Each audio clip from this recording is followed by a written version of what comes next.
morning. This week's Food for Thought, we're going to spend a bit of time thinking about how advocacy is a skill, is a tool to help make things better. And we're not just thinking about on the individual level, but more like systemic change.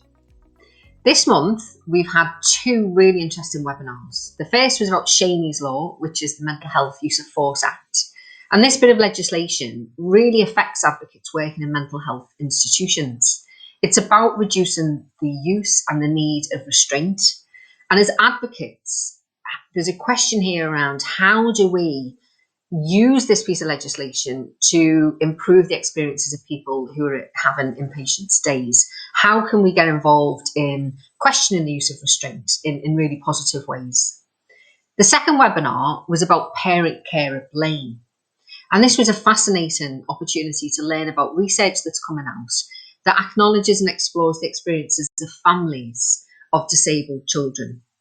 And what the research is telling us is that families of disabled children, when they ask for help and support, instead of being treated as a need of support, the way local authorities are responding is to assume that there's safeguarding concerns and to treat that family through the lens of safeguarding rather than meeting need.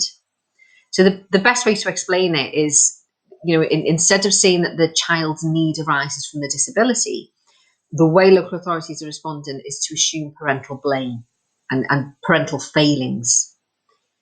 There's, again, questions about how, as advocates, we can contribute to making that better and challenging that.